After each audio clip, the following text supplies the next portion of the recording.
AEW Dynamite did not disappoint, and the show featured a couple of stellar matches, including Daniel Bryan facing Dustin Rhodes. We also had Malachi Black v Cody Rhodes at 3, and Lance Archer and Eddie Kingston in action in the Eliminator Tournament. The TBS Eliminator Tournament also got underway today, so lots happening. Starting off with Bryan Danielson versus Dustin Rhodes. Danielson and Rhodes initially shook hands. We saw the match continue as British leaders Danielson and Rhodes went back and forth with an arm drag. Danielson then forced Rhodes to retreat out to ringside and went for a top rope suicida. Danielson was on top of this stage as he continued to lay into Dustin Rhodes. Rhodes then hit a German suplex before laying into Danielson with a series of chops. Danielson transitioned, and so this saw Rhodes away on the back foot, but he managed to hit back before Danielson went to hit the running knee, but Rhodes caught him with a clothesline and hit a pile driver to follow up. Danielson then replied with a series of boots in the corner before locking in the guillotine choke, forcing Dustin to tap out. I'm going to give this 7 out of 10. This was a really fun match to kick the show off, and definitely the right result. Kenny Omega was then backstage with the Young Bucks and Adam Cole. The AEW World Champion sent a message for Hangman Page and the Dark Order, who was going to challenge him next week. Before we now got a whole host of backstage segments really. Sting came out with Tony Schiavone, and he was giving an update on Darby Allin's condition following an attack on the hands of the Pinnacle.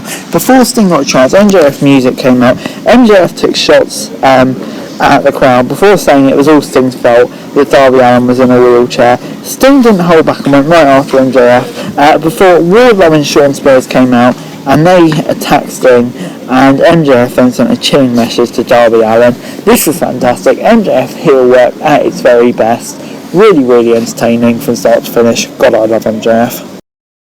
Baker then sent a strong message to take on Cena and Jay before he got Ruby Soho versus Penelope Ford. Ford attacked Soho as she was entering the ring, gaining an early advantage. Soho soon hit back and was on top of things as both women went back and forth on the apron. The Bunny came out and briefly distracted Soho. Soho hadn't managed to hit back with a flurry of offense, including a knee. The Bunny tried to toss the brass knuckles into the ring, but the referee spotted it. Soho took advantage of the situation and rolled up Ford to pick up the win and advance in the next round.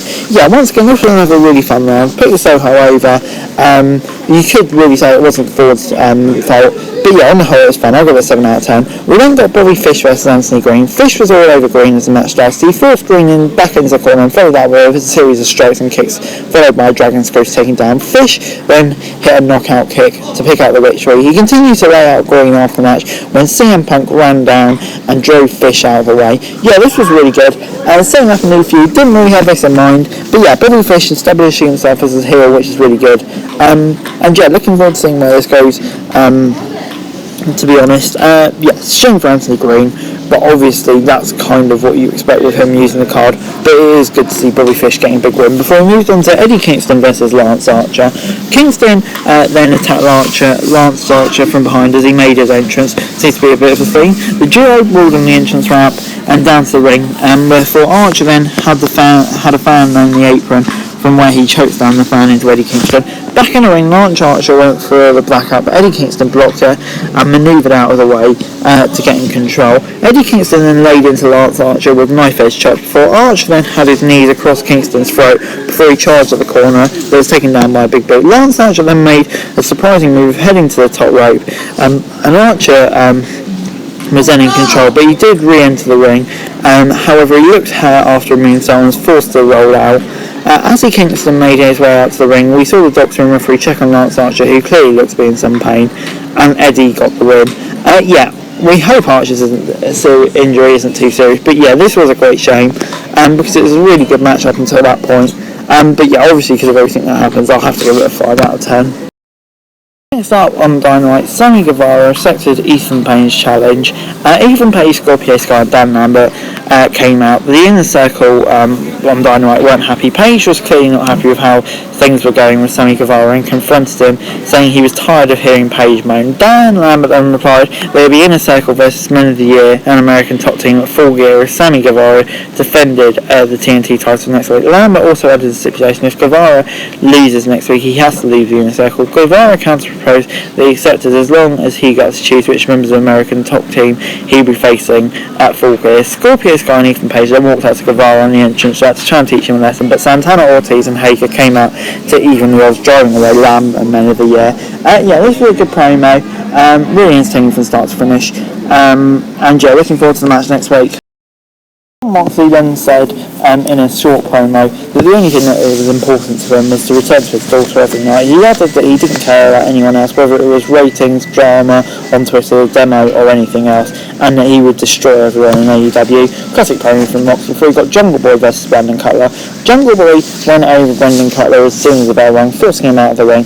Cutler was pretty cocky despite barely getting any offense in, and Jungle Boy quickly capitalised, locking in the snare trap and forcing Cutler to tap out. Jungle Boy took the mic after the match and said he was still ready to go, calling out the elites.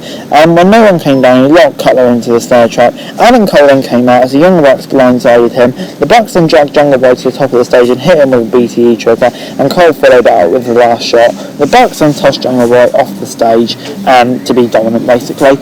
Yeah, this was really fun from start to finish. Jungle Boy looks so good at the moment, and obviously that elite storyline is continuing. Next up was Malachi Black versus Cody Rhodes. Both men traded takedowns as the AEW Dynamite match started, and there were chances of Cody sucks. Malachi Black then locked in a knee bar, but Cody broke out there and booted Black across his face. Black then took Cody down with a shoulder tackle before he slipped out of the ring and grabbed a steel chair as he tossed the ring as Lee Johnson and Brock Anderson came down to the ring. Brock Anderson grabbed a chair from Cody Rhodes, who locked in a figure of four leg lock. Black then broke out of the hole and booted Cody across the face, following it out with a PK kick for a near fall. Malachi headed outside again before Andrade came out from the back at this point, and his assistant Jose went for Arn Anderson, who let spine buster. Meanwhile, Black spat the mist into Arn Anderson's eyes. Pac attacked Andrade. Basically, it was chaos. Cody then hit a crossroads in the middle of the ring, but Black tried to kick out at the last second. Black then headed the top rope and hit a vicious double stomp, following a German suplex for a near fall. Cody then hit back with a Cody cutter, followed by the crossroads to pin Malachi Black. Yeah, I'm going to give this a 5 out of 10. I'm really not sure about Cody getting the win here. I mean, his character, I don't think even 3 losses in a row, it wouldn't be harmed too much, and it would have really put Malachi back over. So yeah, this was disappointing, to be honest. 5 out of 10. I can understand the fans' frustrations. Overall, AEW Dynamite gets 6 out of 10 for me this week. For Dynamite, I really wasn't high on this episode, to be honest. Yeah, it just felt a bit sloppy, the whole promotion.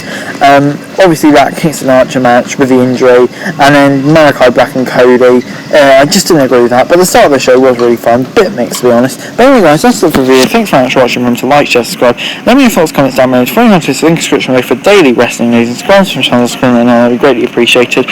Thanks very much for watching. Peace.